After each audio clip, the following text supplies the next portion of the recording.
اپنی محبتیں پیش کرتے ہیں, کبھی مال خرچ کرتے ہیں, کبھی سجدے کرتے ہیں, کبھی رکوع اور قیام میں وقت گزارتے ہیں, کبھی وہ روزے رکھتے ہیں, کبھی دیگر صالح اعمال کے ذریعے سے اپنے رب کی رضا جوئی حاصل کرنے کے لیے کوشاں ہیں. لیکن یہ وہ لوگ خوش نصیب ہیں کہ جب وہ عمل کر رہے ہوتے ہیں تو ان کے دل تھر تھر کانپ رہے ہوتے ہیں کہ پتہ نہیں مالک یہ عمل بھی قبول ہوئے ہیں یا کہ نہیں ہوئے.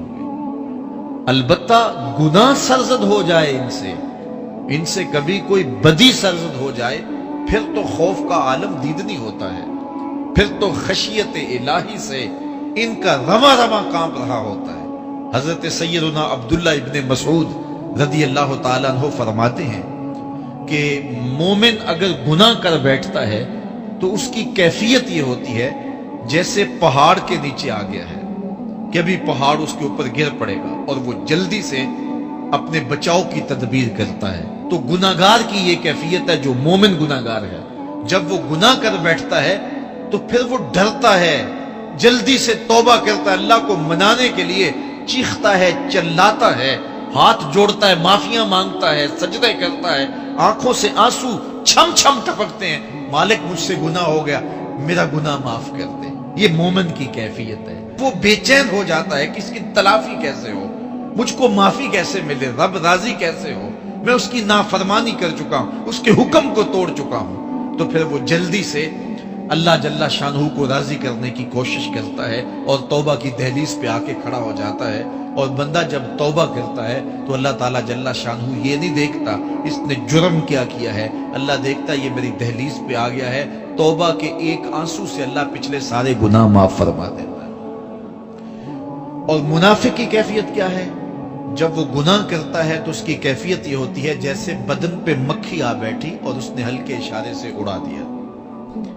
اب مجھے بتائیے سویر سے لے کر شام تک کتنی دفعہ ایسا ہوتا ہے کہ بدن پہ مکھی بیٹھتی ہے اور ہم ہلکے اشارے سے اسے اڑا دیتے ہیں, لیکن ہمیں شام کو یاد بھی نہیں ہوتا کہ آج کتنی مرتبہ ہم نے اپنے بدن سے مکھی اڑائی تھی. اب اس آئینے میں اور آپ اپنے آپ کو دیکھ سکتے ہیں کہ ہم کہاں کھڑے ہیں. سویر سے لے کر شام تک کتنے گناہ کیے, شام کو سوتے ہوئے دماغ پر دل پر کوئی بوجھ نہیں ہوتا کہ آج اتنی نمازیں چھوٹی, آج اتنوں کے دل دکھائے, آج اتنوں کی غیبت کی, آج اتنوں کو گالی دی, آج اتنا حق غصب کیا, آج اتنا ٹیکس چوری کیا, آج اتنی رشوت لی, آج اتنی زیادتیاں کی, آج اتنا جھوٹ بولا. سویر سے لے کر شام تک اتنا کچھ ہوا, لیکن شام کو چین سے سو گئے, آرام کی نیند سو گئے, کوئی دماغ کے اوپر بوجھ ہی نہیں ہے, کوئی دل کے اوپر بوجھ نہیں ہے کہ ہم نے اتنے گناہ کیے آج سارا دن میں. تو اگر یہ کیفیت ہے تو پھر یہ نفاق اندر اتر گیا ہے اور اچھی طرح رچ بس گیا ہے.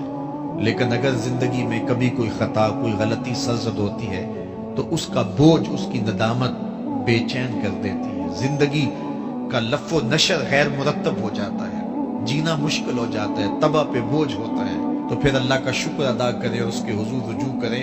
اگر وہ کیفیت ہے پھر اللہ سے توبہ کرے اس بات کی کہ ہمارے اندر نفاق اتر گیا اور ہمارے من ستھرے نہیں رہے. گناہ پر گناہ کرنے کے باوجود بھی ہمیں کوئی فرق نہیں پڑتا. ایک حدیث میں آتا ہے جب کوئی شخص گناہ کرتا ہے تو گناہ کرنے کی وجہ سے اس کے دل پر ایک سیاہ نقطہ لگ جاتا ہے. اگر وہ فوراً توبہ کر لے تو وہ نقطہ مٹ جاتا ہے اور دل شفاف ہو جاتا ہے. لیکن اگر وہ توبہ فوراً نہیں کرتا تو نقطے کے ساتھ ایک نقطہ دوسرے گناہ سے پھر پڑ جاتا ہے, حتیٰ کہ وہ پھیلتا رہتا ہے, گناہ ہوتے جاتے ہیں. ایک وقت ایسا آتا ہے کہ پورا دل سیاہ ہو جاتا ہے, اور جب پورا دل سیاہ ہو جائے تو پھر گناہ اور نیکی میں کوئی فرق باقی نہیں رہتا. پھر انسان کی زندگی جو ہے وہ گناہوں کا مجموعہ بھی بن جائے تو اس کو کوئی فرق نہیں پڑتا. تو میں اور آپ اپنے اندر اتر کے دیکھیں. فرمایا گیا حاسبو قبل ان تحاسبو, اس سے قبل کہ تمہارا حساب کیا جائے اپنا حساب خود کرو.